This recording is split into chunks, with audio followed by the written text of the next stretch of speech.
This is beyond technology. I think revenue cycle is a category, and especially healthcare is not just dental, it's gone sophisticated, where you have to be extremely pragmatic around your RCM metrics. You cannot forever spend to collect the last dollar, right, when it costs you more than collecting that.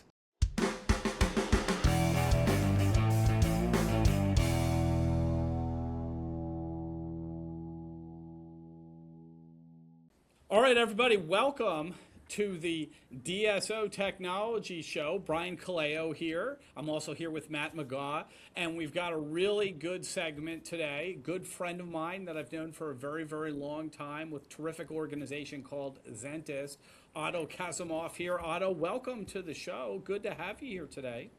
Thanks for having me. Looking forward to it. Well, that's the good news is we got Otto here. You know, the bad news is, look, we got to talk about something that's maybe not as exciting, but I think is of critical importance, right? And I've said this over and over again, revenue cycle management, or RCM, as everybody sort of, uses the shorthand. It's not glamorous. I mean, we'll come right out and say that. There's nothing glamorous about it. A lot of people find it boring, and I think that's why a lot of organizations struggle with it, because it's not glamorous, it's not interesting, it's something that you can easily, not pay attention to and then come back and you'll have a lot of problems with it. And Zentist is, got a lot of solutions. And we want to talk about our focus here, Otto, of course, is technology. And Zentist has a lot of technology solutions to try to solve a lot of RCM issues. And we want to have you here. So let's jump right into this topic a little bit. How do you describe RCM? Like, people describe it differently. They have different definitions. Otto, let's jump first with that. What do you consider to be RCM, and what is the problem facing the industry? The way I want to define it or describe it is that it's the epicenter, really bread and butter part of any dental provider business. And it consists of a limited series of workflows and transactions that starts touching from patients to providers to payers and back and forth and in different places, all the way from, checking eligibility at the early appointment phase to submitting claims to getting paid and working denials and so on and so forth. Some of these transactions can carry on for years. Sometimes you see claims to be out there for a year, not paid, and so on and so forth. So it's pretty overwhelming from a continuity perspective. It's a continuous process, and it's not just one or two things. It's 4 or 5 things in different frequency. And when you have such big parts of your business in this kind of clunky environment, what you need systems to solve for these, right? You need systems. You need solutions that are probably technological versus just a simple kind of solution. Let me ask this question. Let me jump in. How many transactions, which is a simple $1 million dental practice? We're not going to talk about a DSO with hundreds of just a simple $1 million revenue dental practice. How many of these transactions a year would it engage in? So one transaction on average in the industry is around $125. So we're talking about 8,000 transactions a year for that one dental practice. And that's the insurance side, to be specific. And you just equally can have just at least one other transaction with the patient, and sometimes you have more as they pay you over time and so on and so forth. You can double that number. So we're talking about minimum 16,000 transactions a year to be able to collect your revenue for one location. Yeah, and if there's a 10 or 15 or 20% slippage or drop off, that could end up being 16, what did you say, 8,000? That could be 1,600, 2,000 transactions that, you've lost track of. It's one thing you come to the office, Matt, and I'm like, Matt, you got 9 things to do today. And you're like, all right, I'll try to keep up with that. This is like, you got 1,600 things you got to go look at. It becomes almost impossible to keep up with. Yeah, absolutely. In fact, we don't kind of name things the way they are, but you can track the level of adjustments any organization, any dental practice makes per month, per year. And there is obviously a component where you have to adjust off for fluoride that doesn't get paid, but there's a bunch of write-offs and adjustments that you make left and right casually. And if you add that all up, easily 15%, 10 to 15% of your transactions in a well-run practice gets to be adjusted off. I mean, Matt, I know you've looked at some of this stuff. I mean, it's a huge issue facing the industry now, how to get RCM under control. And how do you think about it, Matt? And especially now, right, Brian? You're always on stage talking about how same-store growth is the most important thing that DSOs and really all private practice are worried about right now. Like, I'm curious, Otto, you feel like a veteran in the game of RCM. You've been around a while, and so is Zentist, right? What was it like maybe 5 years ago when you started compared to now when it comes to maybe how that process was, impacted, and now utilizing technology today? Like, what's that shift look like? Some things that have stayed constant and true if you compare now and 5 years ago, and there are things that have shifted. On the constant things that I think that are equally important to say is that you can solve these problems and get to amazing outcomes if you have an amazing counterpart on the provider side. And our job is to, like, day in, day out, try to meet, try to get close, and try to really come with just a lot of empathy to operators, DSO operators, who daily work with this, and get to understand how they perceive this problem, how difficult and how severe it is for them. Because any solution, be it technological, be it non, you get the better outcomes when you get to the person who feels the pain most. So that's constant. 5 years ago, got lucky to meet a dozen dental organizations that have just amazing teams that think about these problems ahead. And we continue to meet more and more. And now we see more of those organizations bringing in people who have done this elsewhere in the healthcare and so on and so forth, and are open for non-standard, for innovative solutions to these age-old problems.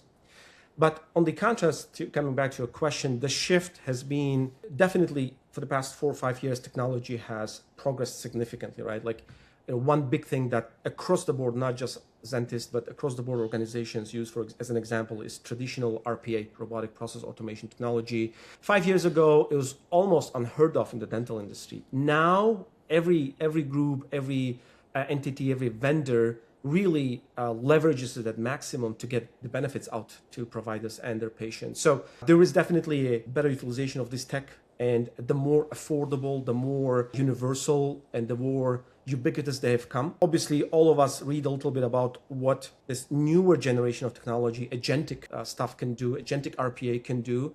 So everybody's trying to get their hands wet with that or feet wet with that. And I think that's still challenging. Every new things and new disruption comes in, it comes with a lot of noise, and you have to figure out what will work and what will not. But definitely there is a massive shift in the technologies, and dental providers are also open. It's like, on average, if you run the same survey 5 years ago, you would have met more dental practices who would say, automatic payment posting? No, I will never trust that. I'm very sensitive to patient accounts and patient ledgers, and I will be having manually posting that. I will never allow posting. And if you run that surveys today, I think it has flipped. Like, every organization talks about, oh, I want to have auto posting. I can't deal with this anymore. So I think that those are kind of clear trends there from that aspect of things.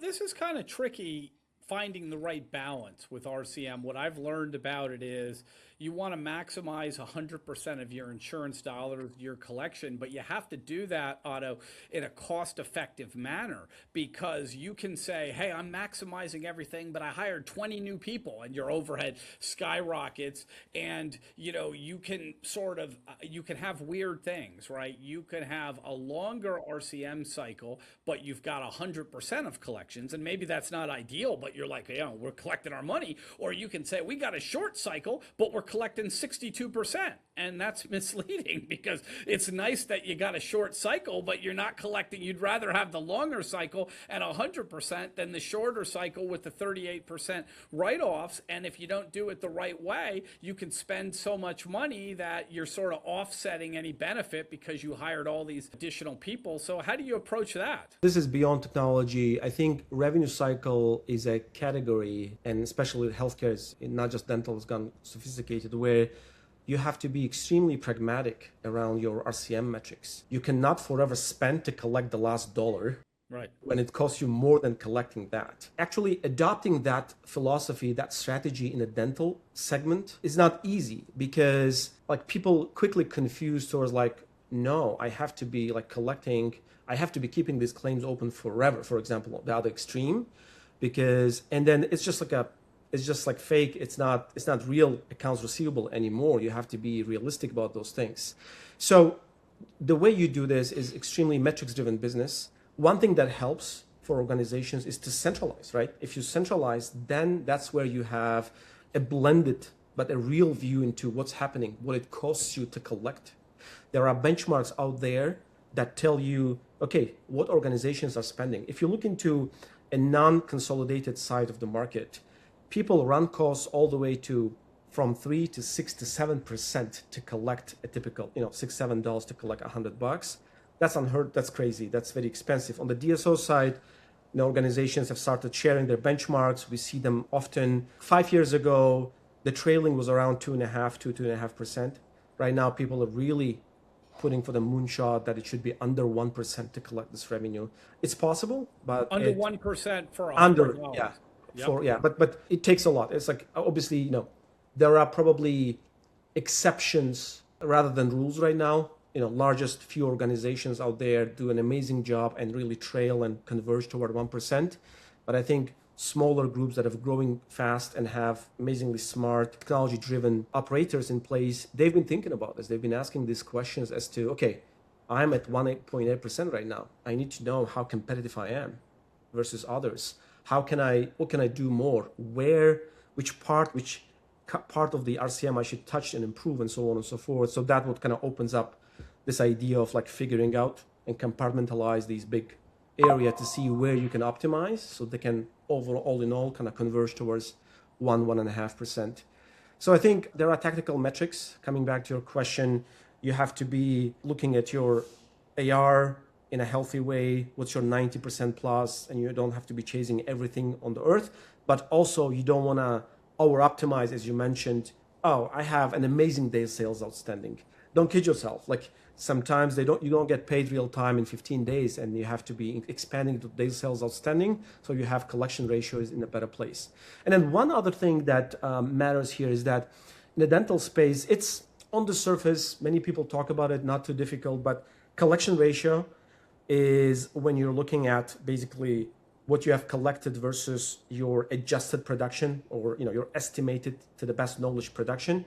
People look at that blended between insurance and patient portions. That's not a good way. These are completely two different beasts and dynamics within insurance and from the patient side. Two different animals, it sounds Yes, like, exactly. right? They have to be, Exactly. they're treated with different benchmarks. Yeah. Because it's lost time, right? An operator starts the conversation, or I have 97% collection ratio. It's not a problem. When you break it down, you will see that their collection on the insurance side is, as you mentioned, 65%. And it's impossible. But realistically, where you can get to is 75, 80% with insurance. That's how the convention of billing works. Like you bill some things knowing that you don't get paid. So that's why an 80% insurance collection ratio is amazing. But when you compare this head to head, it's apples and oranges situation, and many people have to start breaking this down. I'm getting a sense that you not only offer technology, but also some consulting advice and some education when it comes to some of this stuff. I mean, my guess is that's happening. I mean, I know you guys have a conference or an event you do, right, where you bring people together and talk about this problem. Because I think some of this probably isn't as sophisticated in some of the DSOs that you work with versus some others, is my guess. Yeah, I mean, the best ideas, the best technology solution ideas come from that place as well. When you are, as a sounding board, figuring things out with the DSO team, executive team, RCM team, and that's where the best ideas actually come from. So it's we have a motivation and incentive to do that. I can attest I don't get paid as a consultant. I should have maybe, but what we have done is once a year try to bring all the folks that really are decision makers, people who really care about these challenges inside DSOs, to come together and really in a peer-like manner share their best practices with each other and try to solve and try to be as hands-on as possible.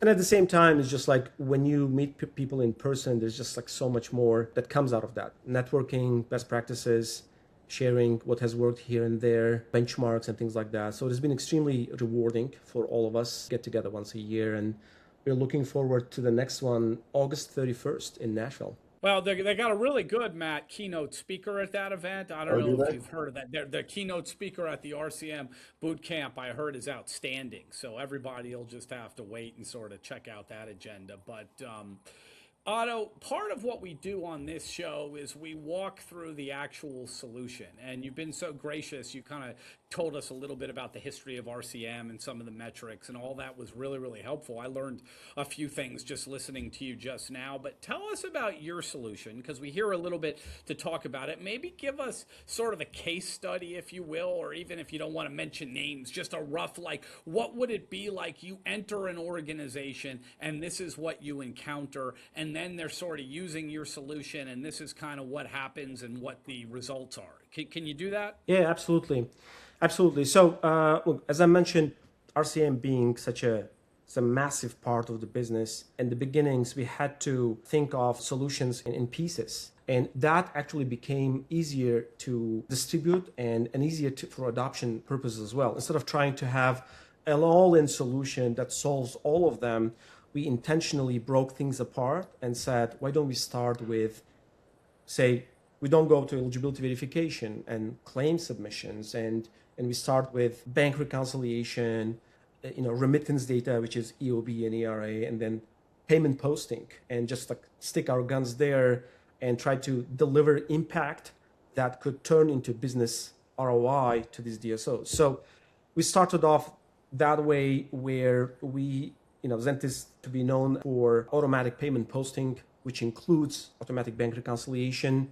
On average, across more than 3,000 practices that we deploy today, we deliver a minimum of 97% automatic bank reconciliation rate within 24 What hours. might it be before you show up? I mean, you're delivering 97%. Obviously, that sounds impressive, but I'm just curious, what might it be before you show up? Well, I can't name any technology vendor that had automatic bank reconciliation as an offering historically before us. As far as how these groups and DSOs used to do it, it was completely manually. Like, people would pass on bank sheets and bank deposit lists for the day from their accountant teams and from bank teams, and would pass on them to revenue cycle management teams and posting teams that would manually collect all the EOBs and ERAs against them and then kickstart posting process. So it was manual, and we are talking about complete automatic reconciliation process between. Well, it has to be a data lot and worse remittance than data. 97%. I mean, I appreciate you may not know and you don't want to guess, but it's got to be a lot worse than 97%. Yeah, I mean, absolutely, because you can solve or try to track that only for your direct deposits, but your checks are outside. But from business perspective, you're responsible for 100% of the revenue. And if you add up those checks, even if you're doing 100% on bank deposit side of things, your reconciliation rate is at 50% when you consider checks. But the second biggest item here is that we went ahead and we really learned from customers and started automatically payment posting these payments, breaking them down to individual claims. And that's where it's also industry leading kind of levels. We talk about minimum 80 to 85% automatic payment posting rates. It's unheard of. In general, organizations, just in general on average, they do it completely manually. We are talking about 80, 85% of the actual manual work obsolete, gone, not existing. So that has been a big leading indicator vis-a-vis these kind of conversations. But this is just, as I mentioned, it's just one part. The more you work, the more there is this opportunities to bring in, and especially with the ascent of technology and adoption of better technologies over time. And do you have any statistics? I mean, you've told us 97%, what did you say, 85% posting, but like, how about EBITDA, or revenue, where, an organization before you got in there, I don't know, they were like $100. After you got in there, they're $130. I mean, do you have any statistics like that you can share with us? A typical organization on the platform right now, just for the sake of conversation, makes 75 million gross revenue a year. I mean, let's, all the way to 100, let's take for the simplicity, for a 100 million revenue organization, where 60% of the revenue is coming from insurance, which is 60 million. 1.5% improvement on RCM is what adds to the EBITDA. It's massively game changing. We are talking about improvement and savings in millions of dollars for a typical organization that collect 100 million a year. So at least 1.5 million saved a year in free cash flow. That's significant. And that's critical. I mean, at a time when people are having to cut back and lay people off and do things, I mean, you can do a lot with $1.5 million. because of these facts, Otto, are you seeing more of like a pull towards you? Like I was lucky enough to know you kind of in the early days when you were starting out. It was a lot more education and a lot more pushing. Here's what we see, here's our vision, etc. I feel like my guess is you're getting a lot more pull to like making sure that they're looking at their RCM and wanting to talk to you specifically. Yeah, I mean, look, we've been fortunate. We are trailing around closer to 80 different enterprise relationships. And if you look into the top 100 groups, even in the country, we are probably in almost 40 of the top 100 groups in the country. So just like a good, just high level proxy validation level, we really get to spend time and understand and align with their strategies with existing technology stack. We're dependent on what they use outside the revenue cycle. We think about integrations, we invest in them aggressively. So we really run a very strategic and systematic process with every single group to get to the outcomes. Because once we get to the outcomes, it's hard to replicate. It's hard to replicate elsewhere, alternatively, those things. And that's why they stick with the relationship, right? We stay along for years, and we get to service and get to do more with these organizations. So it's all about extremely strategic look into their transparently costs today, challenges today, technology stack today, and how we can like align with what they have and how they think about their vision and strategy for RCM. Because, and the way every conversation starts is this: look, you need operational profitability, right? You need a business that's sustainable. So how can we help you achieve that? You need a scalable process, because if many organizations that we work with, when we started, there were 20 locations. Now they are at 150 locations. There's like half a dozen examples I could give in that area. It's amazing to be part of them, and they think ahead. Like, I can't be spending the amount I'm spending in 20 locations when I'm at 150. So this operational scalability is a big component. And last one, the more these transactions are automated and transparent, the faster and more transparently they can communicate on financial stuff with their patients. So this is best-in-class patient experience, and financial aspect of it is a big part. And these are the three big kind of North Stars we chase with every single relationship. Like, are you profitable? Do you spend, are you scalable? And do you have a best-in-class RCM experience for your patients? How long, Otto, does it take to get onboarded? Is it complicated? We've had PMS folks on here that I like to talk about. I think we had, the folks from Planet DDS here, and we were chatting about, the onboarding process. And sometimes people get a little nervous about, what it is like to be onboarded. How difficult is it to get onboarded? It's not difficult. And just a little bit having knowledge and empathy towards technology adoption, say with the DSOs, I know how other things are so much more difficult, especially when they are patient-facing technologies or decentralized operations, and you have to go and convince every single dentist to work with you and so on. RCM has a little bit of advantages here, where if you stage it correctly and start, say, from solving one thing at a time, we are talking about couple of weeks, all the way to 3-4 weeks deployment. And practices and these operating companies don't have to do much work. They have to just give us some information around their setup, technology stack, their credentialing information with payers, and then we do the rest. We figure out how to get the data flowing and achieve those bank reconciliation and data flowing rates before we go live. And we've also been empathetic around we want organizations to see the magic before they feel like, oh, they owe us something and so on and back and forth. So we really, kind of work our way, show the results for the implementation, and actually recommend if they're ready to go live and work with every segment and region and tax ID and whatever they have in their setup. Well, okay. So now we get here, Otto, to the part of the show that everybody gets a little bit nervous about here. I'm going to ask Matt to weigh in whether he's going to give you a thumbs up or not on this whole thing. I mean, I've been a fan of RCM for a long time, so maybe people kind of know, but this is the decisive moment. So Matt, we've heard about Zentist and we've listened. Otto's been very, very good, explained all this stuff. What is your verdict on this? I mean, I'm going to fully admit my bias towards Otto. I've known Otto since kind of the beginning days of Zentist. So he was automatically going to get, a thumbs up before, coming on here. Hey, I mean, look, I'm a big fan of Zentist. I really, you know what? You've just recused yourself, Matt. You're out of this discussion. We haven't done this. It's a new show. We haven't had to recuse Matt from one, but I take it you're giving a thumbs up, but you've known Otto. So I'm gonna chime in here. Unfortunately, Matt's been disqualified from this whole thing, but I'm gonna say that revenue cycle management is often overlooked. It's absolutely critical. The idea that you can maximize 100% of insurance dollars while lowering the cost that your organization might typically have to do the same function, and the impact, as Otto just said, even 1.5% can have a dramatic impact on EBITDA. I'm going to give it a thumbs up. Matt, I regret we couldn't get you involved in this one, but we want to try to have some level of objectivity to this whole thing. Well, let me at least chime in and say, I mean, right. what he said around like 85 to 90% of manual work, like being gone, that's like a huge thing, right?